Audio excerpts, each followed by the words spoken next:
Seperti iklan rokok, nggak ada lo, nggak rame. Demikian perumpamaan Pilpres 2024 tanpa sosok Anies Baswedan. Memangnya kenapa? Sejujurnya upaya membendung Anies sebagai calon presiden secara sistematis maupun sporadis dilakukan beberapa pihak. Anies dipandang sosok berbahaya jika benar-benar lolos dan memimpin negeri ini.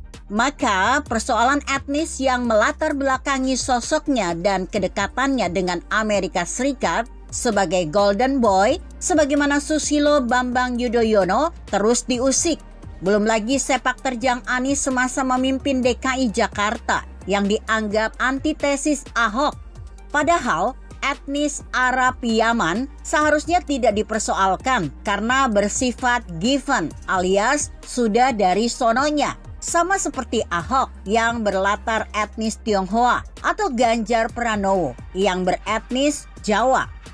Kedekatan dengan Amerika, banyak latar belakang kedekatan tersebut. Misal karena pernah kuliah di negeri Paman Sam. Juga tidak menjadi persoalan kalau Ganjar karena politik partainya lebih condong ke Cina daripada Amerika. Prabowo karena pergaulannya yang luas bisa dekat dengan Amerika, Arab, Yordania, Cina, hubungan bisnis, bahkan Rusia, diplomasi. Jadi apa yang salah kalau dekat dengan negara-negara raksasa tersebut? Konten ini mengupas sedikit mengenai nasib koalisi perubahan yang mengusung Anies Baswedan sebagai bakal calon presiden. Eksistensi koalisi perubahan setali tiga uang dengan Anies Baswedan. Jika masih bertahan dari terpaan topan yang berembus dahsyat, Anies lolos sebagai capres yang bakal bertarung di Pilpres 2024. Sebaliknya, jika koalisi perubahan layu sebelum berkembang, meranggas pulalah Anies. Dinamika politik pasca Lebaran, khususnya setelah PDIP mengumumkan Ganjar sebagai capres, memang berubah drastis. Dari yang semula sudah mulai mengkristal menjadi cair kembali. Pergerakan dan manuver partai di koalisi masing-masing sudah terbentuk menjadi siksak. Masih seperti layangan putus tali, tak tahu kemana bangkai layang-layang itu nyangkut. Lihat saja koalisi besar yang bakal menggabungkan Koalisi Indonesia Bersatu KIB dan Koalisi Kebangkitan Indonesia Raya KKIR yang didukung Presiden Joko Widodo menjadi ambyar karena gerak politik Megawati Soekarno Putri yang tiba-tiba tentu sudah dengan pemikiran matang mengumumkan Ganjar. Padahal Ganjar semula dihina-dinakan PDIP sendiri terkait hasrat Puan Maharani, anak biologis Megawati, menjadi capres juga.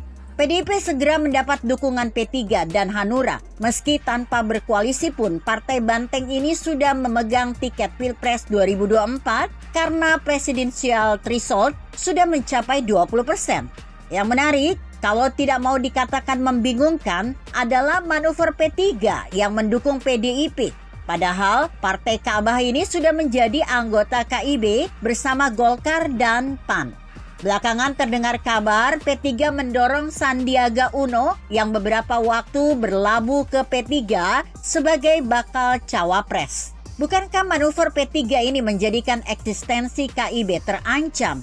Golkar sebagai bagian dari KIB juga tidak tinggal diam. Erlangga Hartarto selaku Ketua Umum menemui Ketua Majelis Tinggi Partai Demokrat Susilo Bambang Yudhoyono. Tujuannya jelas, penjajakan ke arah Capres-Cawapres. Pendeknya, Erlangga yang sulit mendapat tiket dan secara elektabilitas tidak laku dijual, ingin menjadi capres juga, berpasangan dengan Agus Harimurti Yudhoyono AHY. Sebagai cawapres yang tak kunjung dipinang Anies Baswedan di koalisi perubahan. Golkar adalah bagian dari KIB, sedang Demokrat bagian dari koalisi perubahan. Bukankah jika kedua partai ini berkoalisi, PT 20% sudah terpenuhi, baik koalisi perubahan maupun KIB bubar jalan? Terlebih lagi ketika Demokrat hengkang, koalisi perubahan tetap ambyar karena suara Nasdem dan PKS tak cukup memenuhi PT 20%, bukan?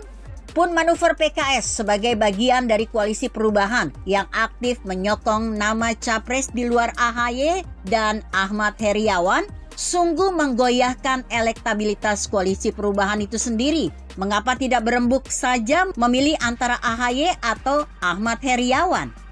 Bayangkan masing-masing anggota koalisi perubahan, khususnya Demokrat dan PKS, sama-sama bermanuver. Tinggal Nasdem seperti terkunci dan mati angin. Padahal partai bentukan Surya Paloh ini yang lebih awal, prematur, mengumumkan Anies Baswedan sebagai bakal capres. Artinya, jika elektabilitas di dalam tubuh koalisi perubahan tidak terjaga, jelas akan berimbas pada nasib Anies Baswedan sebagai bakal capres potensial yang sejujurnya ditakuti bahkan oleh Joko Widodo sendiri. Salah-salah Anies tidak mendapat tiket alias gagal menjadi capres jika varian-varian penggabungan partai membentuk koalisi masih bersifat cair. Nggak ada lo, nggak rame. Demikianlah perumpamaannya jika Pilpres 2024 tanpa Anies Baswedan. Begitu kira-kira. Artikel ini ditulis Pepi Nugraha yang disadur dari redaksi Indonesia.com dengan judul Nasib Koalisi Perubahan. Bagaimana menurut Anda? Jika Anda berpendapat lain, tuliskan komentar Anda di bawah ini. Saya Emma, Karisma 90.